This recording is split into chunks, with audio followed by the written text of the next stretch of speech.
Welcome, everyone, to another edition of Deconversion Stories. And today I'm chatting with my new friend, Michael Yater, is it Yater Hello. or Yater? Yater. Yater. Okay. So it is a silent E that I don't know. I don't know how grammar works. Silent E except after C. I'm pretty sure that's what she said. Something like that. Anyways, well, it's great to be home, guys. As you know, I was just down at Faithless Forum, and that is actually where I met Michael. Was at Faithless Forum, and he agreed to come on to the show, which I very much appreciate. Welcome to the show, Michael. Well, thank you for having me on. It's a pleasure to be here. My pleasure having you. What was the thing you liked most about the Faithless Forum? Oh, I wasn't actually there. You responded to a tweet that I put out. Oh, that's right. That's what it was. Shit, I thought you were one of the people that I met there. Unfortunately not. I wish I could have been there. Damn it. Now I'm going to get roasted in the chat. Oh, this is going to be good. Welcome, by the way. The first time I've seen the name Anton Gomez in the chat. Welcome to the chat. Welcome to the show. Anyway, Michael, you know what I do here? I talk to people about how they found their way out of whatever belief systems they were once a part of. So basically, what I do is say, take us back as far as you can, as far as your memories go, the days of indoctrination, and then those dominoes that started falling, like when you had questions and stuff. Like, how did that work? How did you get your way out of there? Sure. Yeah. Again, yeah, I'm Michael. I use they, them pronouns just for everyone listening, so you can know. I'm 28, and I was a evangelical fundamentalist Christian for like the first 26, 27 years of my life. Mostly Southern Baptist kind of denomination. Oof. And the interesting thing is I don't have a lot of like specific memories of like pre-high school, but I'll do my best. My dad was and still is a pastor. So not only was I a Christian, but I was a PK, pastor's kid. Me and too. Yeah, for basically my entire life that I can remember, I wanted to follow in my dad's footsteps and become a pastor. Okay. And so I was super involved in my church, and I was on youth staff when I was out of high school. I served on youth staff for the youth group at my church that I was going to. What is youth staff? Oh, just like you have like the youth pastor, and then the youth pastor sometimes in churches of sufficient size, they'll have people that are helping them to run the youth group. Right. And so I did some teaching while I was doing that, some lessons, and where it really started to kind of fall apart for me as far as that particular belief system was after high school sometime, after I had attempted to go to Bible school like 3 times. Well, your high school, is it just regular high school, or was it a Christian high school? It was just a regular high school, regular public high school. I went to like 2 different high schools because I had one that I went to freshman year, and then we moved as we did a lot. So sophomore year through I graduated, I was at a public high school. And like I said, after I had attempted Bible college a few times because I wanted to be a pastor, I had been living kind of on my own in a church-run group home kind of a thing, where there was a church that was local. They owned this house, and they would rent it out to young Christian men, for a cheap rate comparatively to the local area here in the Vancouver, Washington, Portland area. So I was living there. I'm in the Vancouver area too, just up in BC. I figured it BC, yeah. I actually had a friend of mine who worked at a hotel, and here in not here, I'm in Portland now, but in Vancouver, and he had a couple come in, and they asked him if this was Vancouver, Canada. And he's like, nope, kind of keep going north. A little bit out of the way. But anyway, I was there with a good friend of mine who's still a really good friend of mine to this day. And we would have these conversations like at night where he would challenge me and I would try to challenge him and just in our beliefs and kind of like have dialogues and Socratic dialogues about what we believe. And I started to become really challenged because I wasn't able to provide a good enough defense for my beliefs as I wanted to be able to do. Mm-hmm. Yeah. And so, with the goal of being able to provide a defense for what I believed, I started to try to really examine the arguments that people were putting forward for God, specifically the Christian God, Mhm. and critically examining them. And long story short, kind of just after like 2-3 years of trying to do that, I came to the conclusion that there was no good reason to believe in God. And so Hmm. I accepted the label of atheist and kind of moved forward from there. So you didn't really have like a agnostic-y kind of period? Well, it's like I consider myself an agnostic atheist for the general God claim. Right. More specific God claims, I'm more confident to say that I believe that they do not exist. And I think the Sure. Christian God falls into that category. So the Uh, Abrahamic deity or whatever. yeah. Yeah. And we can definitely get into that, like why I'm more confident with that. But I think that if someone just wants to put out a nebulous God thing, then Theism. I can't really say that that's not true.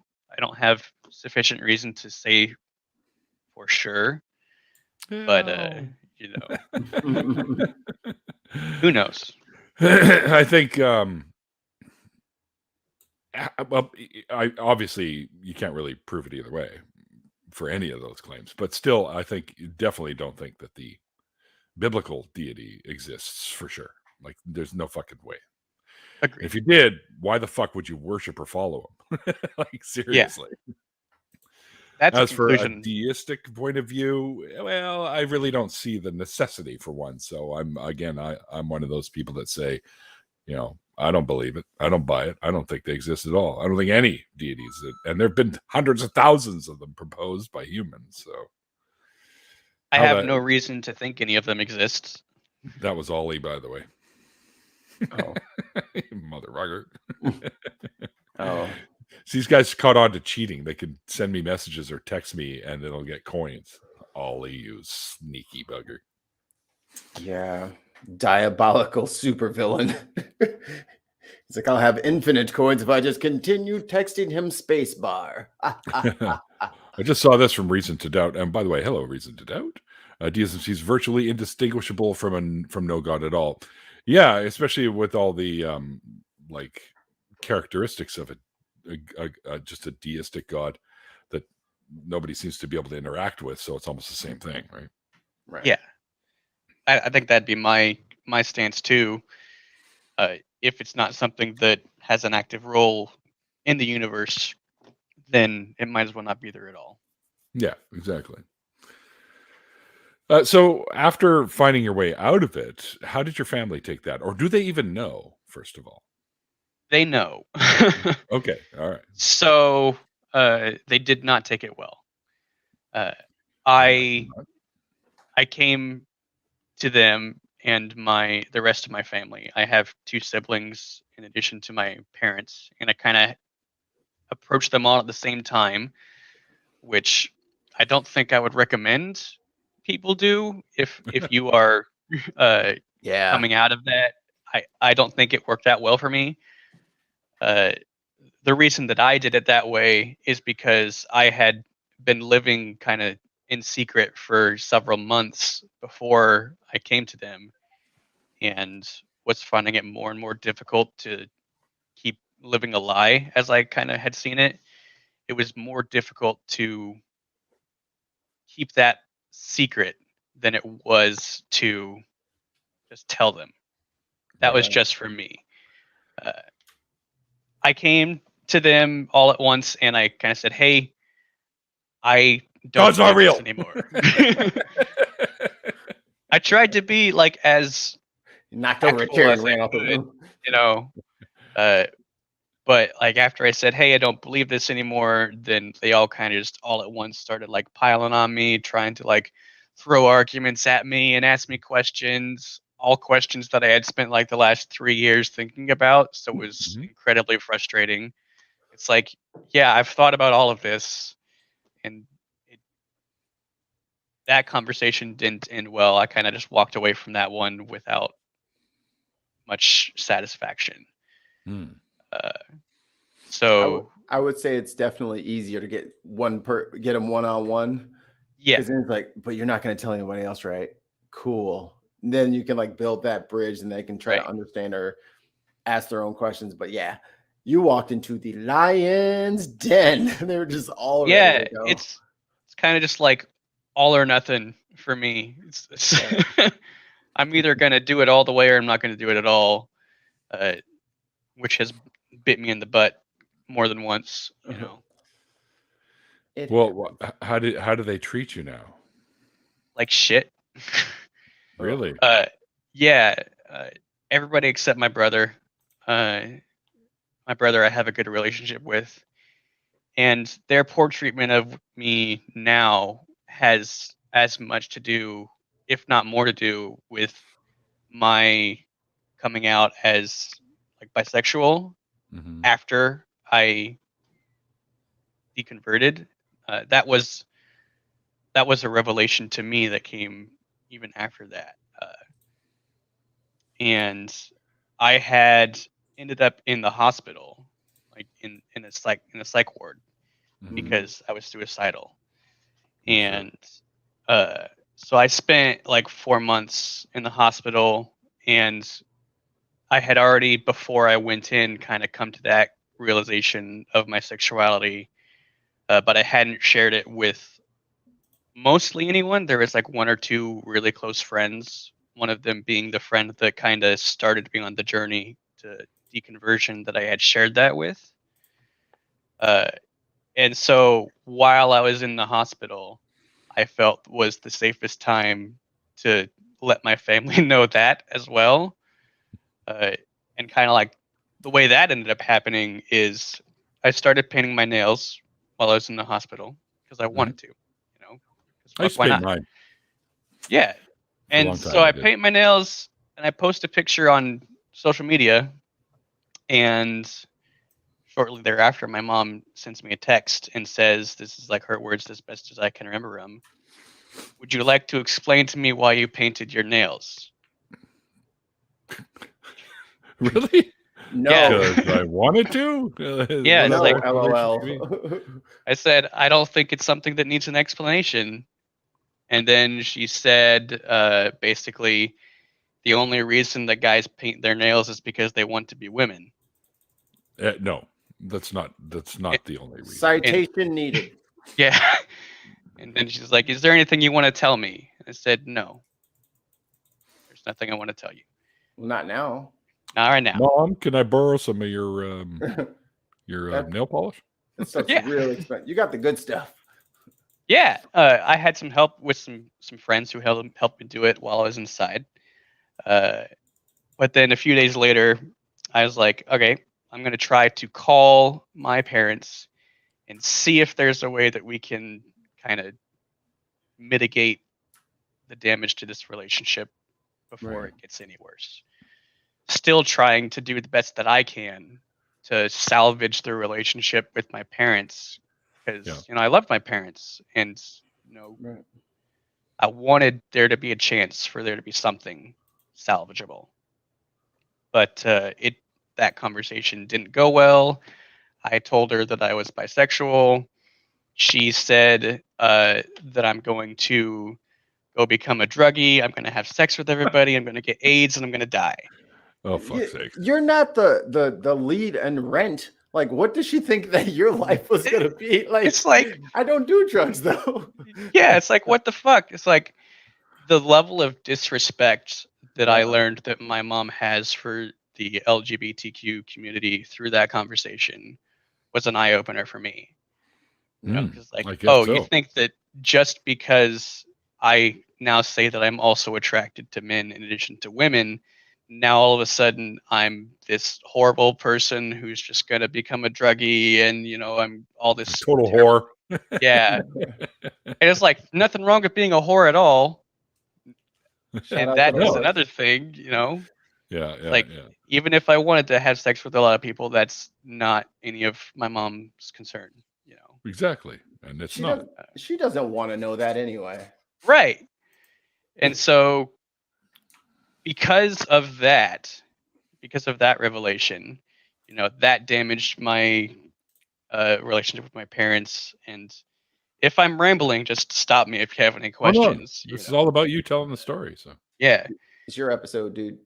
Yeah. So because of that, my parents told me that I wasn't welcome back home anymore. wow. I wasn't able to move back in with them while I'm in the hospital. So they take all my stuff, they put it in a storage unit, and they say you can't come back. And I say, okay, I got to figure out what the fuck I'm gonna do. Did they let you into the storage unit to get your stuff, or Yeah, I have my stuff now, which was a process. I'll get there. okay. I ended up finding a place. Like there was a Facebook group that was for queer people in Portland looking for housing, and I put out an ad saying, "Hey, this is my situation. I need a place to live after I get out of the hospital." Found someone, and they said, "Hey, I'll take you in. I won't charge your rent like for the first couple months while you try to get on your feet, get a job, everything. Rent's pretty cheap." So I was very lucky and fortunate to find somebody who was willing to help me out. That's awesome. Yeah. And we're good. We have a good relationship now. Me and my roommate, we're getting along. So I'm very thankful for that. I think But- Kyle said you can go live at his place. Thanks for the offer. But let's see, where was I? So I come here, and because I didn't have a job and I wasn't paying rent, I couldn't be on the lease yet, and so I couldn't move my stuff in. And so there was a few months there where I couldn't have my stuff, and it was all either at my parents' house in their control or in the storage unit that they controlled. And I didn't have a car, so I'm stuck on public transit, so it's impossible to get across the river to even try to get anything. After I get a job and I get on the lease, I'm like, okay, time to get my stuff. Mhm. So I start trying to text and call my dad and my mom. It's like, hey, we got to get my stuff. What are we going to do? There was a few different plans that were thrown up in the air trying to figure out what we're going to do. Oh, and this is relevant. Around this time, everybody in my parents' house got COVID. Oh no! Ooh. So I'm like, oh shit, now this is Would they have a one COVID more party? one more thing that I have to try to work around, because everyone has COVID. I don't want to get COVID because, unlike my parents, I actually think that COVID's an actual thing and a threat, So in like the last communication before I try to go get my stuff, I text my mom and I say, hey, here's the final plan. I want you to put the stuff that's in the house out on the porch with the key to the storage unit so I can go get it. Please stay inside, because they have COVID. Right. My mom sends me out this text like, oh, how rude of you. You're just so unthankful for us storing your stuff for you for these last like 3 months. You're so disrespectful. Have Are a you good fucking life. kidding me? Wow. You didn't. First of all, Mom, you didn't have to fucking put it in storage. There you Yeah. go. I didn't ask you to do that. You're kicked the my one that ass out. decided to do that. You're the one that decided to move my sister and her whole family in the house after I was gone. Holy shit! So, yeah. And then my sister Okay, sends me a well. text saying basically the same thing. Oh, I can't believe you're being so disrespectful to mom and dad. They've done so much for you. They've been the best parents ever. And I'm just like, I don't even Okay. respond to either of those text messages because I'm like, this isn't worthy of my response. This isn't worth my time. No, it's not. Exactly. And Good that call. was the last communication I had with my parents or my sister. How long ago was that? That was Like 3 months ago, something like that. Okay. And no contact since then, eh?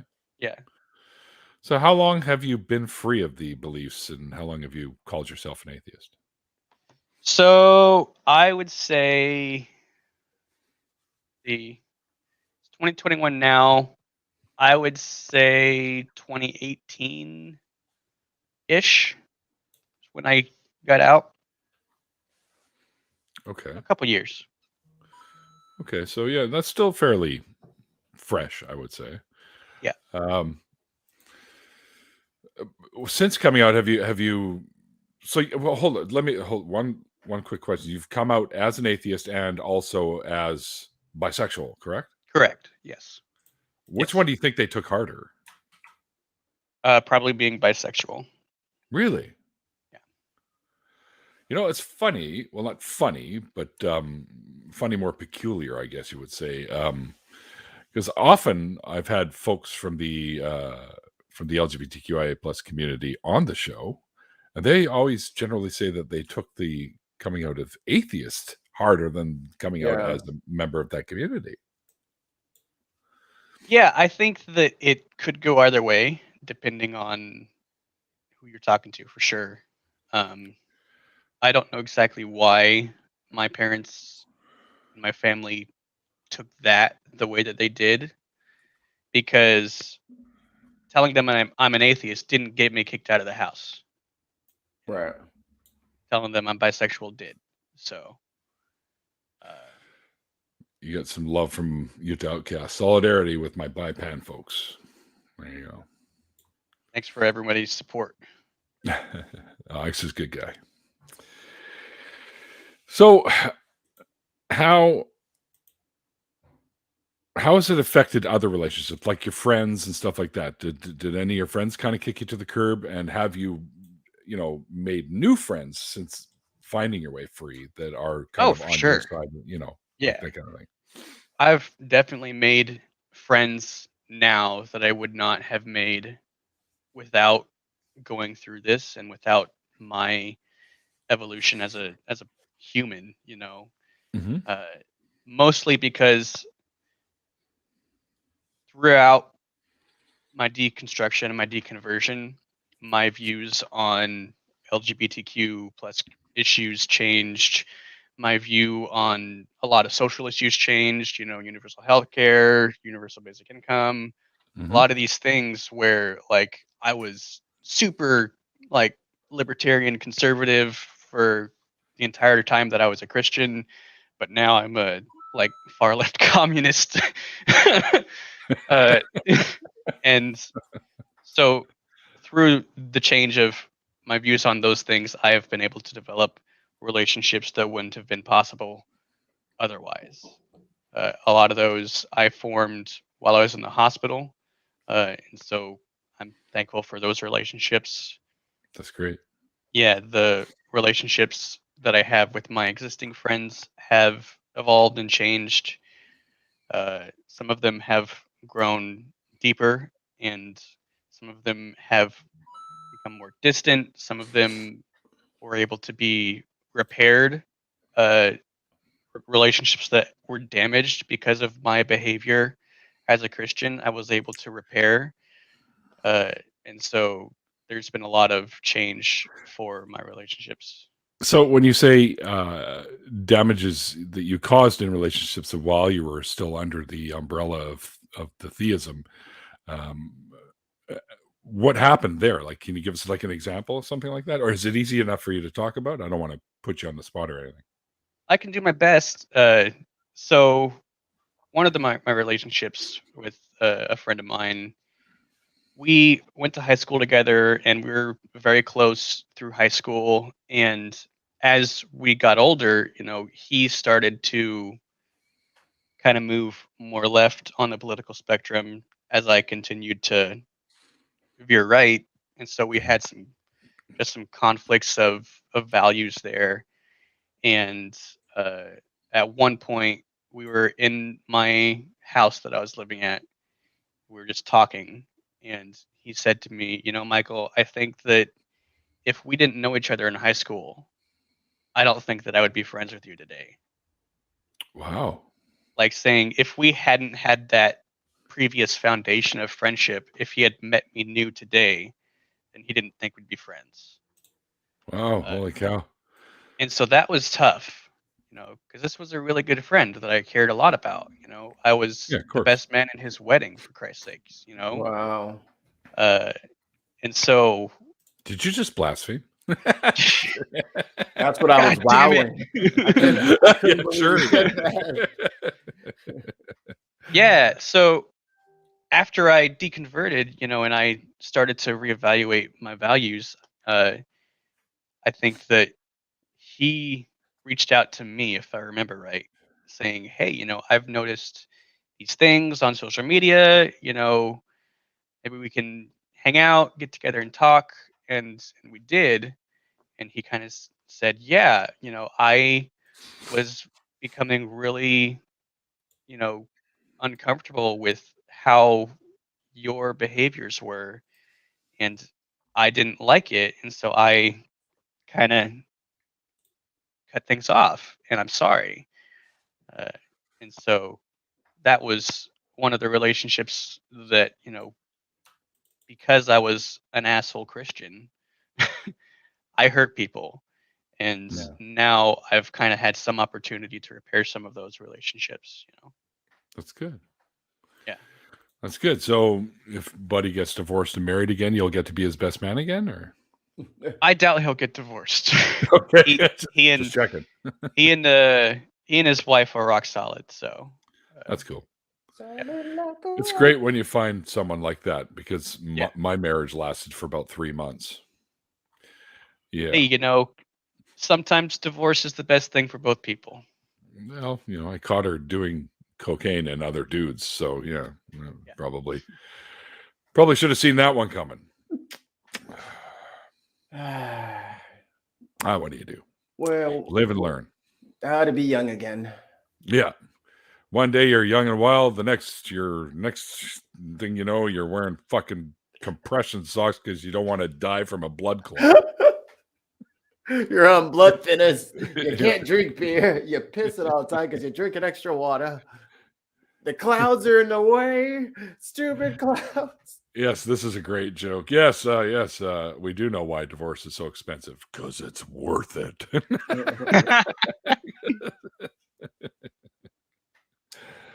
Yes, indeed.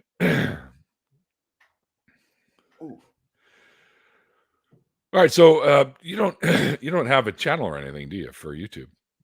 I don't know. You ever thought of starting one? I've considered it before. My thing would be, I would want to try to find a way to distinguish myself from all of the other atheist YouTube channels that are out there, and so Right. I need to find a way to have my voice be unique, Right. and bring my perspective to issues. The only thing that is on YouTube that has me on it, me and some friends several years ago did some tabletop role-playing game streams. We played some role-playing games, and we streamed them, and they're somewhere on YouTube. All right, I'm gonna need you to make a wisdom saving throw. You know what, Jonathan? Plus Fuck you. 3 for me. You can have them all. By the way, I met Jonathan at Faithless Forum. Oh, isn't he a little delight? Oh yeah, I gave him a great big hug.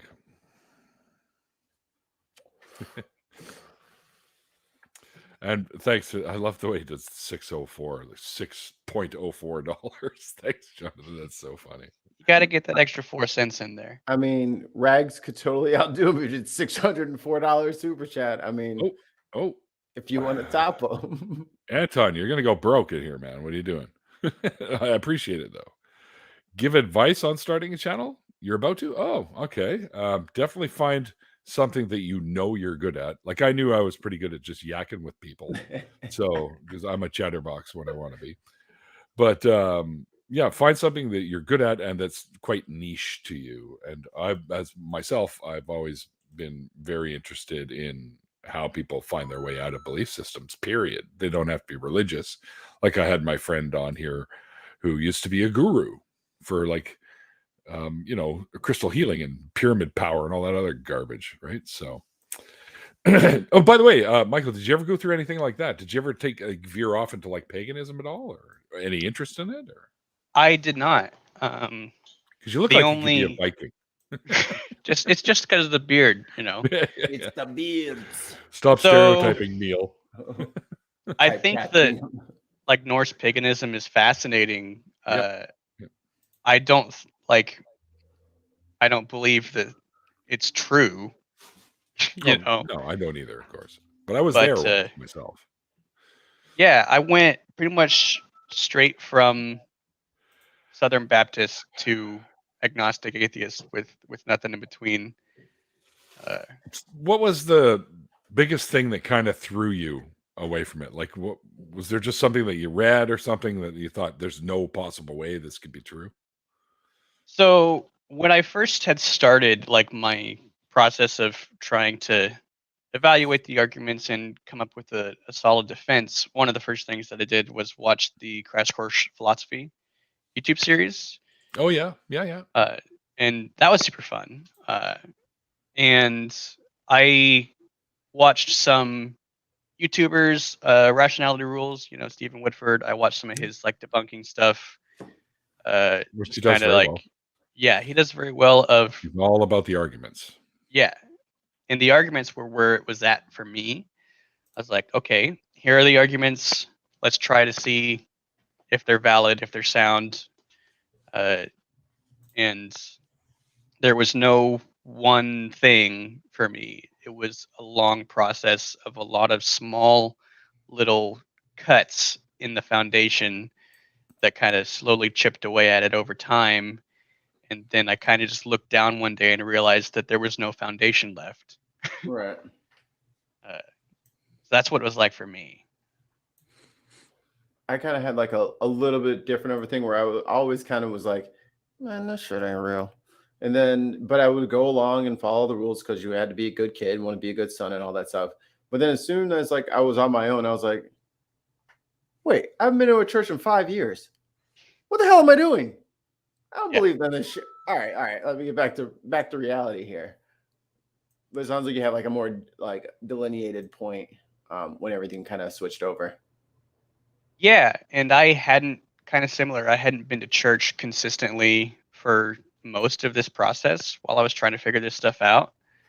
And so it kind of was like almost similar. Whereas one day where I just kind of realized I don't believe this anymore. Yeah, I'm out. And so in that way, there was kind of like that light switch moment where I recognized that I didn't believe anymore, but the actual coming to non-belief was more gradual. Gotcha. So you said you found a bunch of different YouTubers like Woodford, and who else did you kind of stumble on that? And did any of that sort of help you? I think that it did. A lot of it was I had a initial period where I did consume a chunk of atheist content on YouTube, and then I kind of put it off to the side for a couple years while I kind of approached things on my own because I wanted to make sure that I was the one coming to these conclusions and I wasn't just regurgitating what I had heard online.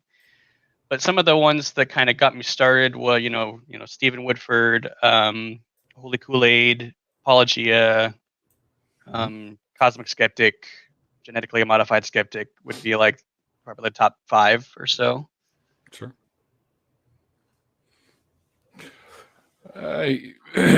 Yeah.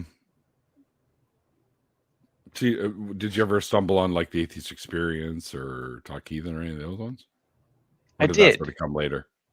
Those came later, I'd say, after I had already kind of come to the conclusion that I was an atheist was when I started to listen to those programs. And I listened to them pretty consistently for a while. I kind of got to the point where I was being annoyed because it was just the same arguments over and over and over again, and I wasn't hearing anything new. and it just became repetitive for me. Yeah, that is true because they do tend to pull out the same ones. Well, you got to remember though, they're also getting the same questions over and Yeah. over again, right? So Exactly. those questions come specific answers, right? For a lot of that stuff. Is there any, do you have any sort of like, what's something you miss from when you were a believer? And do you have any regrets because of something like that? The thing that I could say is that there is a genuine feeling of belonging and community while you're there, while you're in Mhm. it. Uh, Anybody who is involved in that can tell you that. And there's a sense of euphoria almost a lot of the time when you're together with other people who believe the same as you and you're all participating in something together. Uh, and so that I could say I probably miss. Um, what was the other part of the question? Well, like, did you have any regrets? Oh, regrets. Yeah. Yes. So one of my biggest regrets would have to be purity culture. Just the amount of damage that growing up in that culture has done to me and to my ability to have a healthy relationship is Right. something that I'm still working on recovering from, and I'm probably going to be working on that for a long time. Uh, It it does more damage than a lot of people realize. Just Oh, yeah. that Oh, whole excuse me. thing. Have you tried talking with folks over at Recovering from Religion? I'm aware of recovering from religion. I haven't spoken with anybody from them. I know that they have like the secular therapy project, which Yeah. would be a good resource. I need to start seeing a therapist again, but my insurance is kind of up in the air right now. And Oh. the American healthcare system is just perfect and Oh, top doesn't notch. need any changes at Top all, notch. right? Perfectly functional. So Works I great. can't see a therapist right now just because of my insurance situation. Uh, but I'm working on it, and it's something that I want to do for sure. Therapy, I think, could help. Go Of to course. therapy if you can. Anybody listening, therapy is good. Yeah. Yeah, I highly recommend it. I've even seen when my mom had her bipolar and depression issues. I even went and sat in, not with my mom there, but with her therapist and chatted about a whole bunch of stuff that was troubling me at the time. It's definitely worth it because even just to get some stuff off your chest helps a little bit, right? Yeah. Yeah. So, and if we don't talk about it, there's no road to recovery, in my opinion. So, Yeah. And I know that for me, even just talking to somebody and verbalizing my thoughts is a big part of my process of sure, trying to come to conclusions and healing. And sure. so therapy, especially talk therapy, is good for me. Well, oh geez, hang on. It's definitely it's not easy to do either sometimes. Well, there you go. Normalizing atheism, which is also Pasta Mike, by the way. Reach out to Pasta. Oz at Austin at Tart Live. We can hook you up with therapists and take care of it for you. Okay. Yeah. Yeah. Oz and Mike are great people. Kind of surprised Mike didn't show up at Faithless Forum, though. Ooh. I think that'd Ooh. be over the quota of mics in one Too many time. mics. Too many mics. It's like a fucking mic stew in here.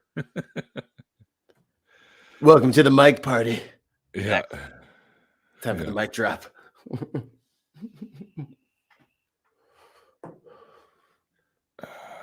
I'm toiling away back here on this thing. What are you doing over there, anyways? I'm making the thing. Oh, I see. Okay. But I made us name tags. I'm trying to figure out what to put in your box. That sound. Never mind. Ignore that. Whoa. Hey, Blame- now. Belay that order. No, it's okay. This is an adult theme show, so you're probably okay. Not that there's anything wrong with that. New studio coming soon. Very good. Awesome. Yeah, that's why he wasn't there. Twas. It's not even December yet, and you're using words like twas. Dude, to be fair, he's only got like 5 hours, so I'll give it to him. Yeah, that's true. I'll call that the line. That's true. Almost there. So, Michael, what do you do on times like that now? Now that you're an atheist, like, and I'm guessing your family doesn't have you over for the holidays. I didn't even receive an invite to come over for Thanksgiving this year. Wow. I don't think I would have accepted if they gave one to me, Right. but it's still one of those things that it hurts to know that I'm in such a low place that I don't even get a invite, you know? Yeah, that sucks, dude. So Sorry you got to deal with that. yeah, I doubt that will change for Christmas. My birthday is also in December. That's December 21st.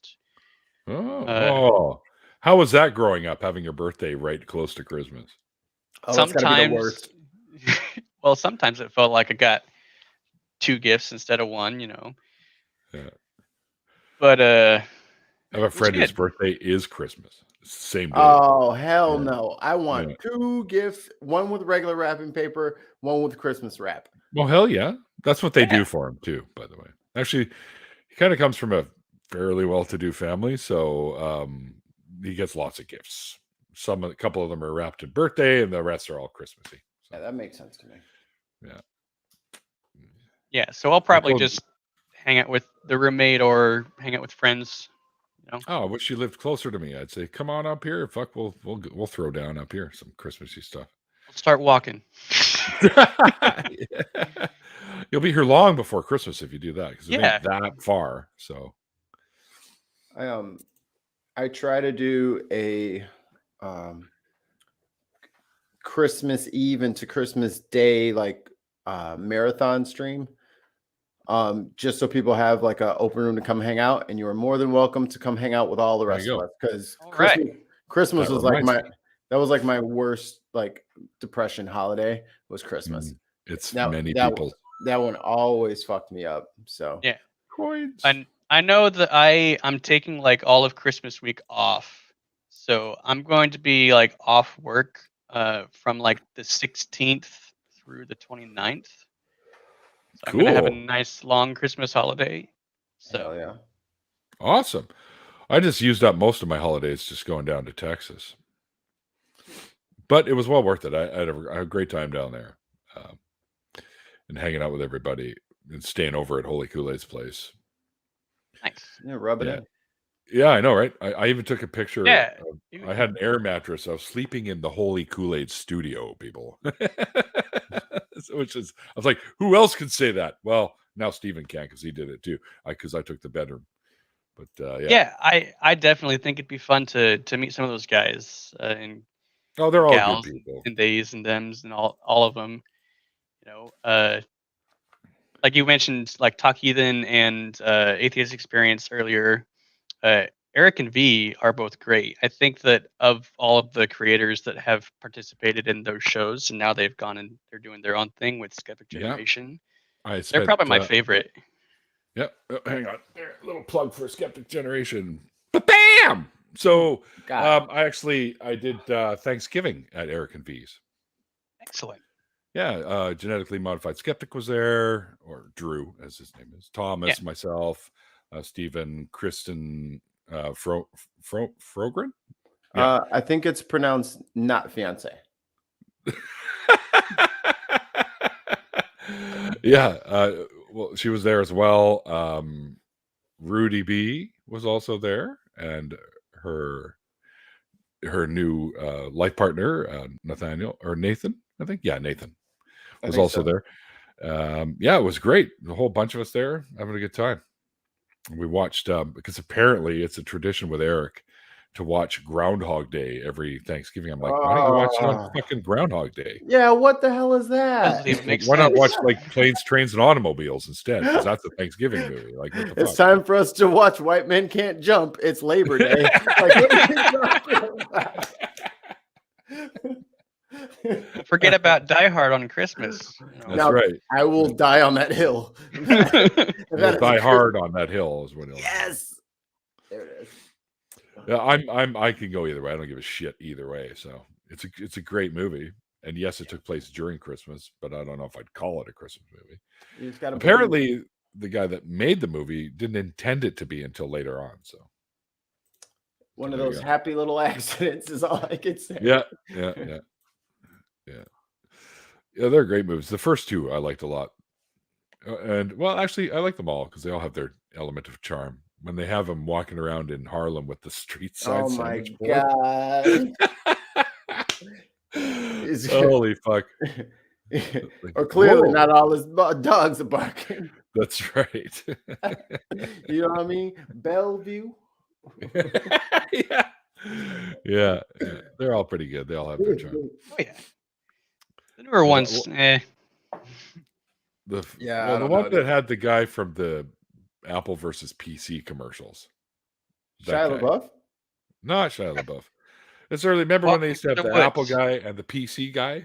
Oh yes. The PC guy was the dude with the glasses, and always said, but the Apple guy was the hipstery looking dude. Right? That guy was in the fourth one, I think.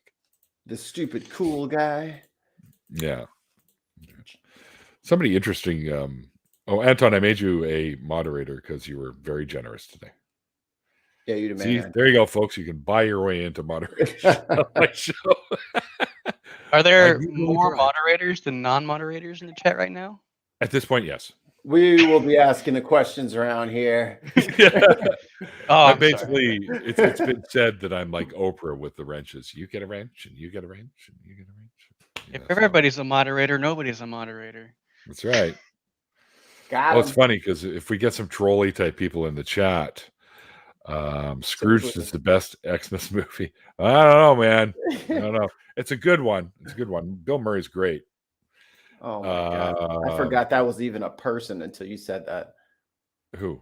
Bill Murray. I haven't heard that name in 1,000 years. What's he Look, up we to? just over watched him in Groundhog Day, for fuck's sakes. there? Oh yeah, you did just. What was I going to say? My personal favorite Christmas movie.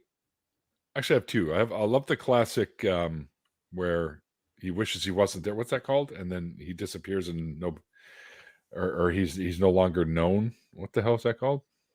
I thought you were It gonna has say the- Home Alone. No, fuck that. And then the angel gets his wings at the end. Oh, It's a Wonderful Life. Yes. See, of the classics, I think that's my favorite. But I think Never A seen Christmas it. Story has got to be one of my favorite. I don't think I've seen A Christmas Story all the way through. What? But it's been on TV so many freaking times you can't even get away from it. I know. So growing up, I never have- saw the whole movie, but I definitely saw all the scenes, maybe just not in order. Maybe. If I have seen the Christmas Story, I don't remember it. That's the You'll one where he gets come the to Red Ryder Ralphie. BB gun, right? Yeah. Yeah. You'll shoot your Yeah. eye out. And which Yeah. he does, but then he blames it on an icicle. Which is an great. icicle. And then the icicle fell and hit me in the eye and broke my glasses. And then, oh, poor, what was his name? Ralphie? Ralphie. Yeah. And the best part of that movie, in my opinion, there's two scenes when he cons Schwartz into sticking his tongue on the frozen pole, Mhm. and he gets stuck there. And then the other part is when the kid gets bundled up by mom and he falls into the snow and he can't get up out of the snow. Because I've been there, man. I've been in that exact fucking position. If So- they made a modern version of that movie, it would be, instead of the can't put your arms down, it would be if your mom got like a little meat under your chin with the fucking zips because you fucking squiggling around, the Oh. zips are caught up and then catches you. Oh, Worst. I still have night terrors about that.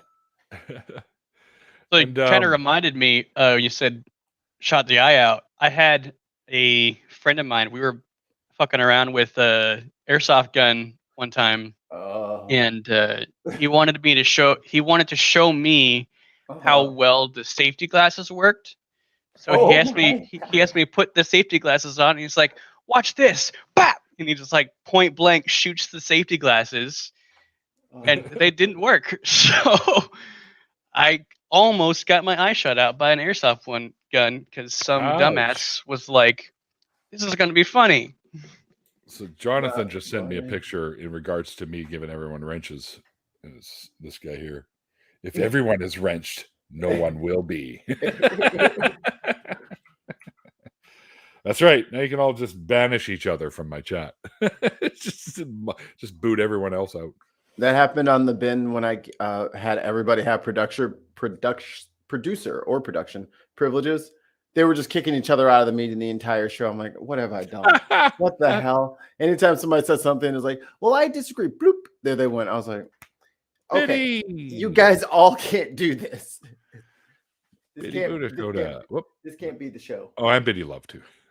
Too many biddies now. Well, one's Hi, double T, one's double D. Oh, wait. That Whoa. Pump the brakes. And Ben has finally showed up. Wow, finally. Student Dr. Ben, who I got to meet as well. Ben was great. Of course, I had to bend down really low to give him a hug. So, sorry, Ben, I couldn't resist. Yeah. Ben's going to kick me in the toe next time. Your shins aren't safe, mister. I've been lurking. Oh, have you? Silly doctor. Yeah, Biddy. Whoa there. Yeah. Where is he going with that? Gotta lurk. Gotta lurk. Lurkers be lurking. Yeah. Native atheist, do I have to take your wrench away? You don't be booting people out.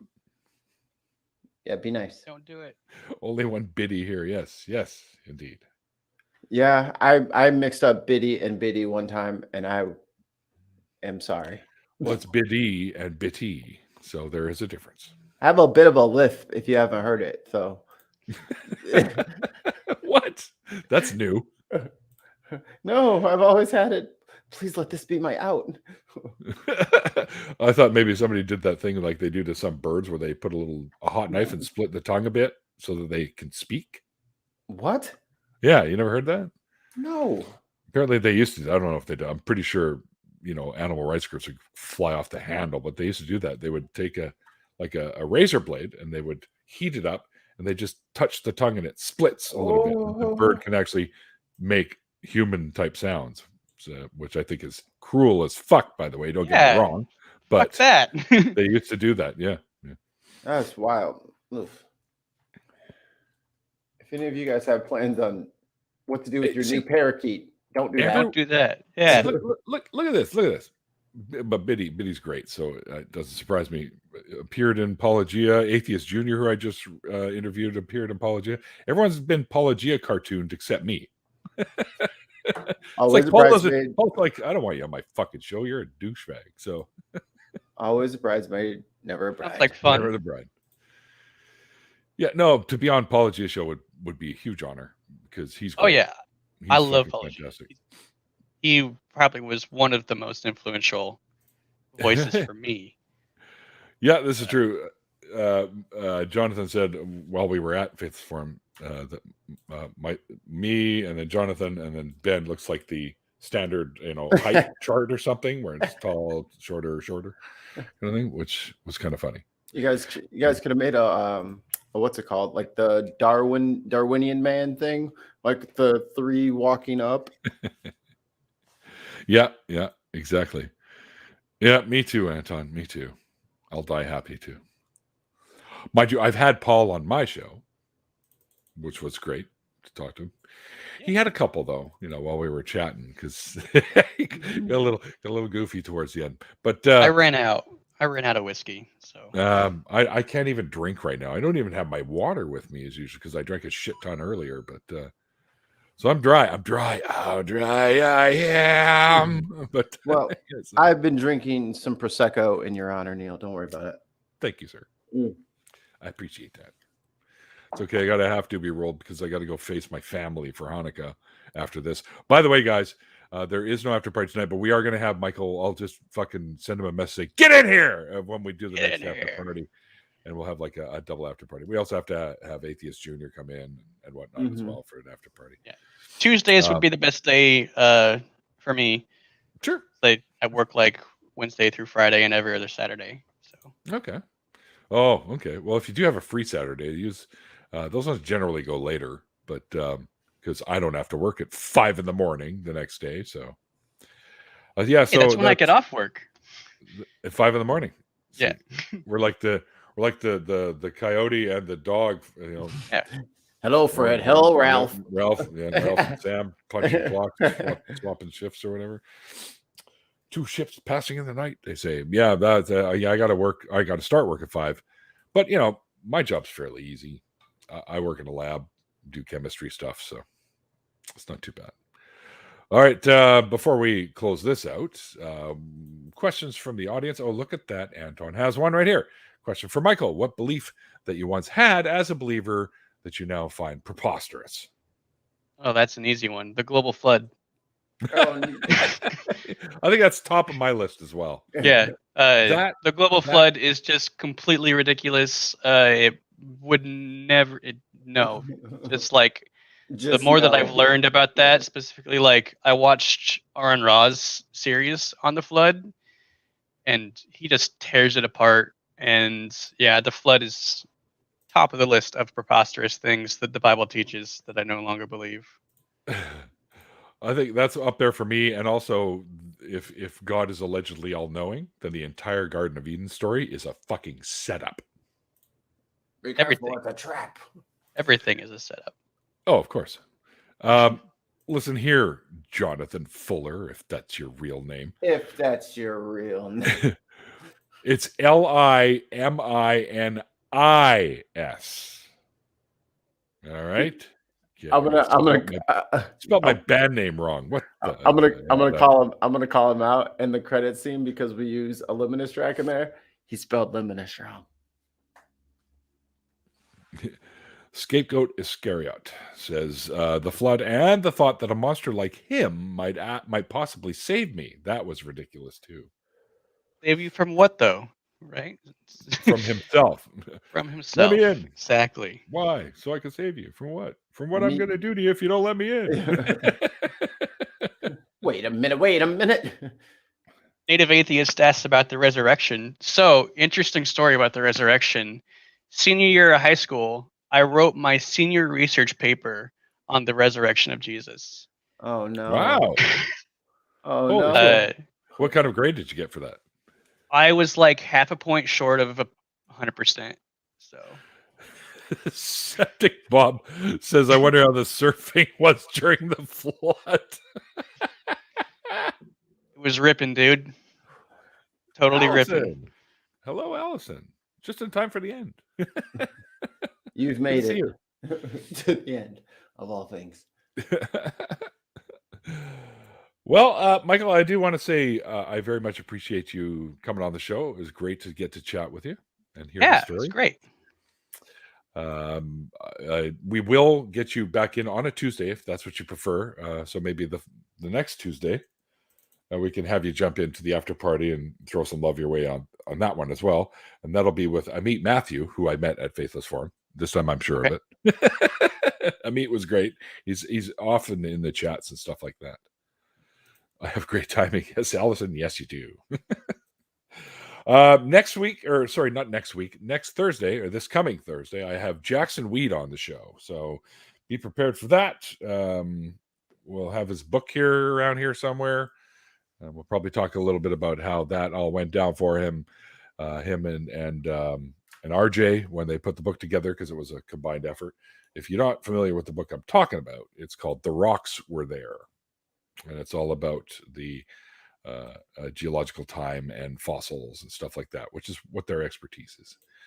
So that should be a good show. I finally twisted his arm at Faithless Forum. I said, "You're coming on my fucking show, Jackson." No. So he's like, "Okay, you're much bigger than me." Okay. And then I also got, because I had no idea that she was going to be there, but Gutsick Gibbon. Is she coming on? She's coming on. She's going to be my first guest in the new year. She's going to be January 1st. Nice. Gutsick Gibbon. Oh, Erica is fucking hilarious. She's so sweet, funny, personable, like out to the wazoo, whatever that means. But so I was like, oh, please, Erica. She go, oh, yeah, I got a story for you. So we're going to have Erica on as well. But that's January 1st. There will be no New Year's Eve show, by the way. Mind you, New Year's Eve isn't on a Thursday anyways. Yeah, so I screwed that up. I guess I got to schedule something for November or for December 30th. Oops, what did I do here? Oops, man, I'm dumb. Dumb like a sack of hammers. Okay. It happens. It happens. Yeah, there won't be. That's right. So the Saturday, December 25th, there won't be a show, of course, because of the holidays. But yeah, and then lots of great folks coming up.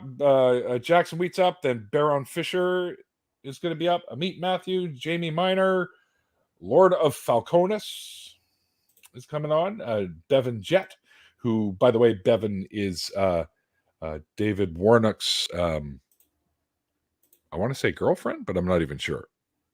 But she takes care of Dave, and she's hilarious. She doesn't really have a deconversion story so much, but we're going to talk about things like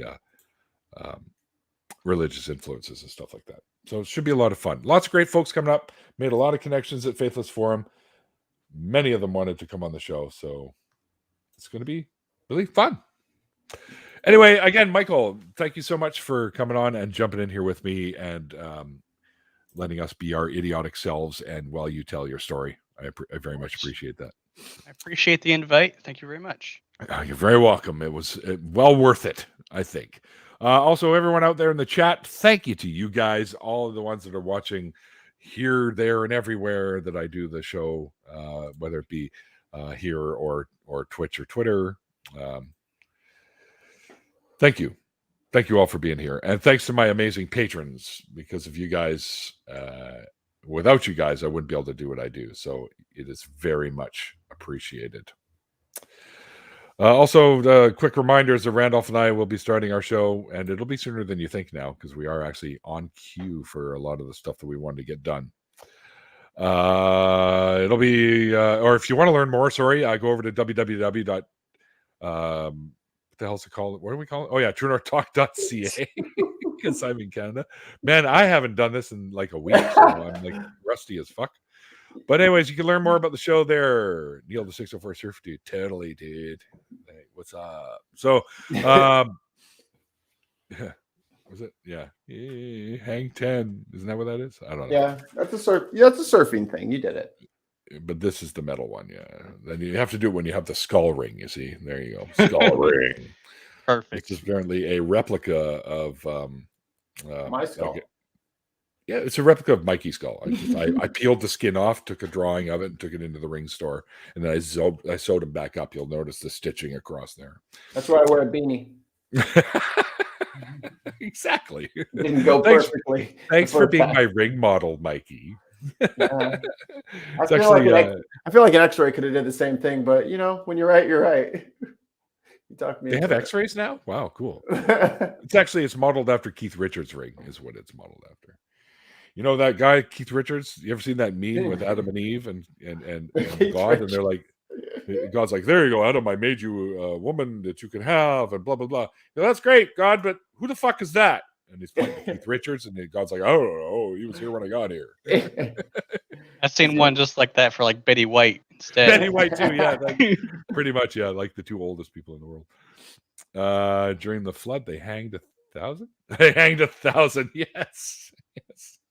I get it. I like it. All right. Yeah. So the True North Talk stuff, and also I'm one of the newer co-hosts of the revamped and relaunched nonprofit show, which is one of the ACA products that airs between Talk Heathen and the Atheist Experience every Sunday at 3 p.m. Central. So definitely head over and check it out. I don't know when my next one will be. I also going to be doing a lot more of the perspective on your friendly neighborhood atheists channel as well. Godless Recovery. Holy cow. Good to see you, man. Hello. It's been a while since GR has been in here. It's great to see him. Yeah, I'm keeping it up. That's what the blue pill's for. No, I'm kidding. Gross. Gross. Neil, TMI. Yeah, and myself, Andy, and Seamus, we will be getting back to doing the Atheists Drinking Out Loud show over on Andy's channel, Laughing in Disbelief. It's generally we go usually the last Saturday of every month. But of course, I was in Texas, so we couldn't do it. So, yeah, it'll be coming back. Who's Randolph Richardson? You know, Richardson. Richardson. They love mixing up the letters in his name and calling him different names. So it's kind Richdolf of Randerson. That Richdolf Anderson, yeah. Anywho, guys, we've dragged this over the hour. So, oh hey, look at this. Look I at missed this. a spot. Yeah, you did. I Look at did. that. Slacker. God damn it. Very close. Anywho, I gotta get the hell up, but now Randolph comes in. Right at the end. But it's like he heard us talking about him and he just appears. All right, who told him? Randolph is God. The joke's on all of us. Someone Ears are would be able burning. to- Any idea why? Yes, Randolph. Of course I had an idea why. We were talking about you. I'm off working. What? Skeptic Bob Pepys? What? No, Hey, don't. wait a minute. Something's fishy. Doesn't look right at all. Something's not right. I must stroke the tiny little lip beard. Yeah. What do they call this? The crumb catcher? What tea? No, No, it's not a this. soul patch. Soul patch. There you go. Wait, Yeah, I don't man. have a soul. What are you talking about? If you got a soul patch, then maybe there's something to it. We'll have to investigate. If I don't have a soul, then what is this hair growing down here? Yeah, what's this all about? Clearly, it's a soul patch. You didn't mean to do. Wait, what? Okay, I'm confused, and I don't like being confused, so I'm getting the fuck out of here. But thanks, everyone, and until next time, guys. Like I always say at the end of the interviews, like the late great Christopher Hitchens once said, "It's called faith because it's not knowledge." And don't forget, there won't be an after party tonight because I'm going to go eat potato latkes. So until then, guys, we'll see you guys next time. Bye.